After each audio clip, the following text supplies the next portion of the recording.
Welcome to Course 2. Who plus the what equals the being plus the doing. This is a short, practice-focused teaser.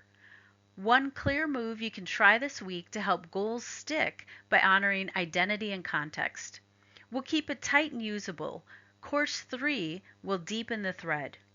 Throughout this course, feel free to pause and resume when you are ready. Let's begin.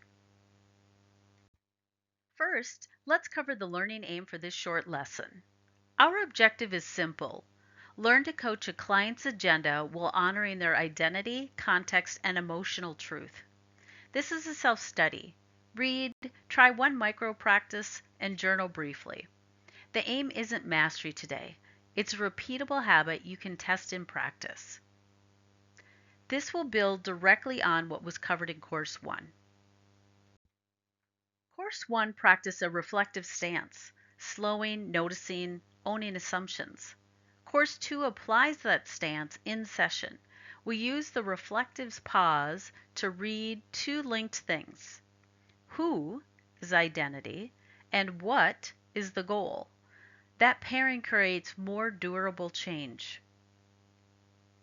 Why does who actually matter? Let's explain with a short example. Imagine two leaders who both say, I want to be more decisive.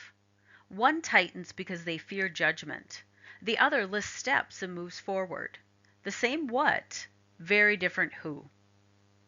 If we only solve for what, we risk creating plans that won't sit with the person who must live with them.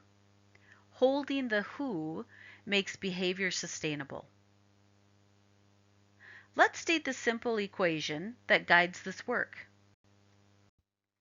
Who plus what produces being plus doing. Who is identity? Stories, habits, roles. What is the action? Goals, KPIs, or key performance indicators, tasks. Our job is to either align doing with current being or intentionally scaffold the client towards a held possible being. In short, make the doing feel like something the person can actually be. How do you open that inquiry? Use language like this. Here are 3 short copyable prompts. What would this goal mean to you, personally?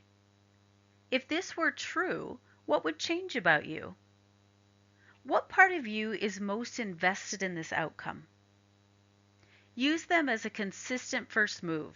They shift the conversation from tasks to meaning.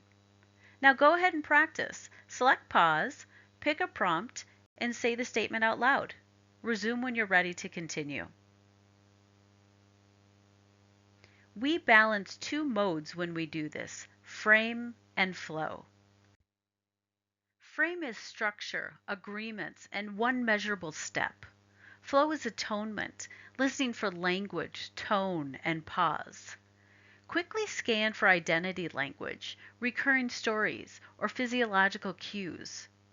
Set one tiny step, the frame, while naming the tender pieces that might resist, the flow. That balance is the practical edge of competency. Here's a short scenario you can use to practice right away. Consider a client who says, I want better habits. Before responding, be curious. First, validate the what. That makes sense given your goals. Then probe the who. What would being better say about you?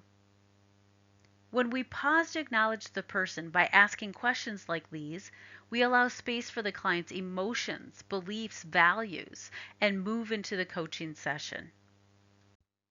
Use this 2-step check in under a minute.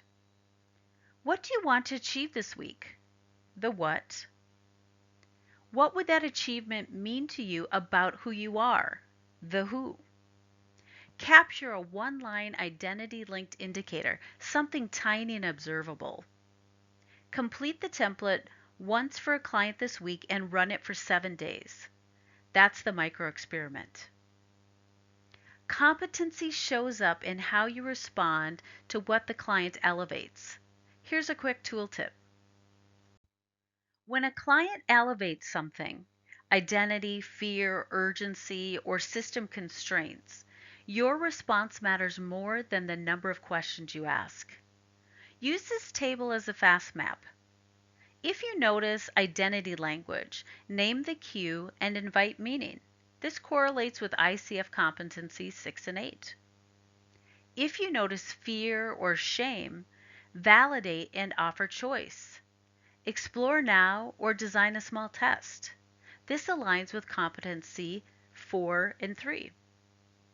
If the client is urgent and KPI focused, slow the pace and test alignment with who. This aligns with ICF competency 2 and 8. If systematic constraints appear, name the system and co-design realistic micro steps. This aligns with competencies 1 and 2.